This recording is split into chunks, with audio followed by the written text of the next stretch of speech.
Pada bulan Oktober 1839, ada seorang pemuda duduk sendirian di halaman rumahnya.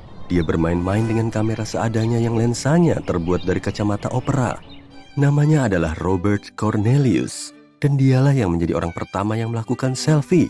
Sekarang ini, berfoto selfie hanya butuh waktu sekejap mata. Tapi dulu, Robert harus berdiri diam dan melihat ke depan selama 15 menit. Foto ini yang memperlihatkan dirinya dengan kerah baju terangkat dan rambut berantakan, sekarang dipajang di Perpustakaan Kongres Amerika Serikat bersama dengan banyak karyanya yang lain.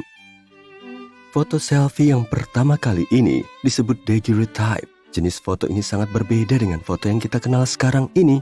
Pada saat itu, proses untuk menghasilkan foto semacam ini merupakan proses fotografi pertama yang sukses secara komersial. Namanya diambil dari penemunya, seorang pria bernama Louis-Jacques Mandé Daguerre.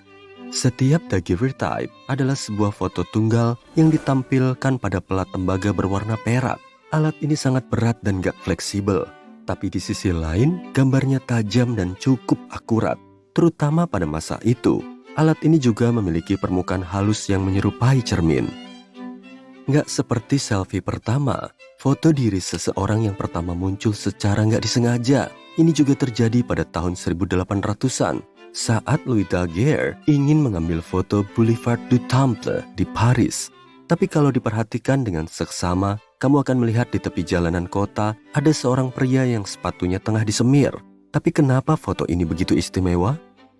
Gini, pada masa itu, untuk mendapatkan foto seseorang, dia harus berdiri diam cukup lama karena exposure fotonya berlangsung selama beberapa menit. Beruntung bagi Louis Daguerre, karena sepatu pria itu sedang disemir, dia juga berdiri diam saat dipotret tanpa menyadarinya sama sekali. Karena butuh waktu sangat lama untuk mendapatkan foto berkualitas baik, jelas sudah bisa dibayangkan bahwa semakin muda subjeknya, semakin sulit membuatnya berdiri diam untuk waktu yang lama. Lihatlah foto keluarga dari abad ke-19 ini. Tampak agak menyeramkan, bukan? Sosok berkerudung aneh di latar belakang punya tugas yang sangat spesifik. Biasanya, sang ibu harus memakai kostum di latar belakang agar bisa memangku anaknya dengan aman dan menenangkan mereka saat pengambilan foto. Beberapa mengenakan kostum seperti kursi, yang lain seperti tirai, sementara beberapa hanya menutupi dirinya dengan karpet untuk mendapatkan potret era Victoria yang sempurna. Kalau nggak begitu, semua pasti akan bergoyang-goyang dan hasil fotonya pun menjadi buram. Mumpung kita sedang membahas foto-foto era Victoria, apa kamu pernah melihat seseorang tersenyum dalam foto-foto ini? Iya, kamu pun nggak akan tersenyum kalau difoto dengan cara seperti itu. Percayalah. Agar orang-orang tetap diam selama mungkin, para fotografer seringkali menggunakan penyangga punggung untuk subjek foto mereka. Bisa dibilang, itu bukanlah alat yang nyaman. Bahkan dengan trik dan alat aneh ini, foto-foto era Victoria nggak selalu sempurna. Itulah kenapa hampir semuanya diperbaiki secara manual dengan pensil setelah jadi. Anggap saja ini seperti nenek moyangnya Photoshop. Selain itu, Ratu Victoria juga merupakan pencipta tren dalam hal fotografi. Dia disebut-sebut sebagai orang pertama yang menggunakan kata foto. Dia mungkin saja menggunakan singkatan ini karena dialah pemimpin Inggris pertama yang difoto. Bagaimana dengan kata fotografi itu sendiri? Dari mana asalnya? Kata ini berasal dari bahasa Yunani yang artinya menggambar dengan cahaya. Sekarang ini kita bisa mengambil foto dengan hampir semua jenis gadget. Laptop bisa untuk memotret, ponsel bisa untuk memotret, dan bahkan bisa juga berselfie dengan jam tangan pintar. Nyaris mustahil untuk mengetahui secara pasti berapa banyak foto yang diambil setiap harinya. Tapi ada yang memperkirakan jumlahnya lebih dari 1 triliun setiap tahunnya. Laporan lain menyebutkan bahwa ada 95 juta foto yang diunggah setiap hari di Instagram dan lebih dari 300 juta di Facebook. Kebanyakan dari kita merasa punya sisi yang lebih bagus untuk difoto. Peneliti dari Wake Forest University melakukan penelitian yang menarik soal ini dan menemukan bahwa hal itu memang benar. Bagian kiri wajah kita memang terlihat lebih menarik. Dan hal ini mungkin ada hubungannya dengan fakta bahwa bagian kiri wajah kita menunjukkan lebih banyak emosi daripada sisi kanan. Misi Apollo 11 mencapai bulan pada tahun 1969 dan para kru membawa 12 kamera Hasselblad. Kamera-kamera itu dimaksudkan untuk mengambil foto-foto berharga dari permukaan bulan untuk kita lihat. Terus, di manakah kamera-kamera itu sekarang? Nah, kamera-kamera itu ditinggal di bulan. Neil Armstrong dan krunya memutuskan bahwa kamera-kamera itu terlalu berat untuk dibawa pulang. Terutama karena mereka juga ingin membawa pulang sampel batuan seberat lebih dari 25 kg. Tapi mereka tetap membawa pulang filmnya. Foto tertua di dunia berusia sekitar 200 tahun.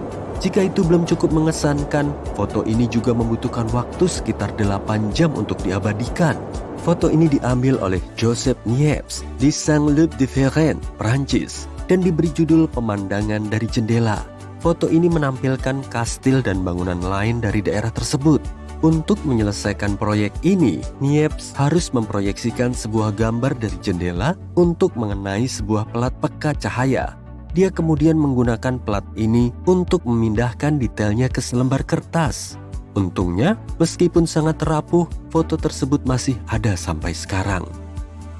Kamu mungkin mengira bahwa foto yang paling banyak dilihat di dunia sepanjang sejarah adalah foto selebritas atau landmark terkenal. Kalau itu tebakanmu, kamu salah. Yang benar adalah wallpaper default Windows XP. Foto itu berjudul Bliss dan merupakan foto bukit hijau dan langit biru berawan tanpa editan. Sulit untuk memperkirakan secara pasti berapa banyak orang yang sudah melihat foto ini, tapi mungkin sampai miliaran loh. Foto termahal di dunia yang pernah terjual dipotret oleh Andreas Gorski pada tahun 1999. Foto ini bertajuk Rhine 2 dan menampilkan sungai Rhine di Eropa Barat. Foto minimalis ini memperlihatkan perairan di antara rerumputan hijau dan di bawah langit. Tapi, foto ini sudah diedit lebih dulu. Sang fotografer secara digital menghapus para pejalan kaki bersama anjingnya dan sebuah bangunan sebelum menyelesaikan karyanya. Baru pada tahun 2011, foto ini terjual dengan harga lebih dari 31,7 miliar rupiah di sebuah pelelangan di New York. Fotografer lain, Peter Lik, mengaku telah menjual foto yang lebih mahal lagi, senilai lebih dari 86,8 miliar rupiah. Tapi karena pembelinya meminta agar identitasnya dirahasiakan, nggak ada catatan resmi bahwa pembelian ini pernah terjadi.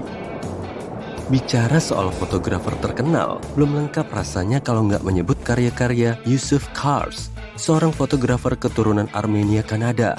Dia dikenal sebagai fotografer potret wajah terhebat di abad ke-20.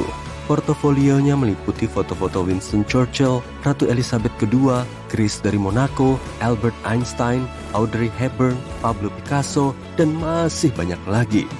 Sebuah foto bisa membantu kita dengan cara yang nggak diduga loh. Contohnya saat kita menyimpan foto kecil di dalam dompet.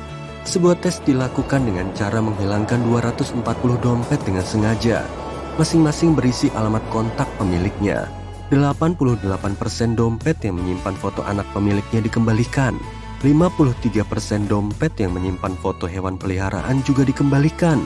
Dompet tanpa foto punya peluang yang sangat kecil untuk dikembalikan, yaitu hanya 15%. Suka melihat foto anak kucing yang imut dan mungil? Aku juga. Ini memang masih menjadi salah satu pencarian terpopuler di Google.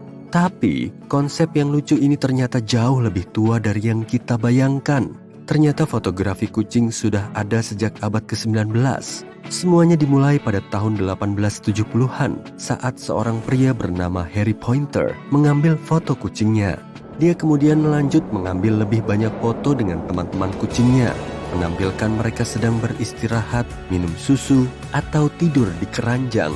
Dia terus menekuni fotografi kucing dan karya-karyanya masih sangat mengagumkan untuk dilihat sampai hari ini. Bahkan ada satu foto yang menampilkan seekor kucing sedang mencoba mengendarai sepeda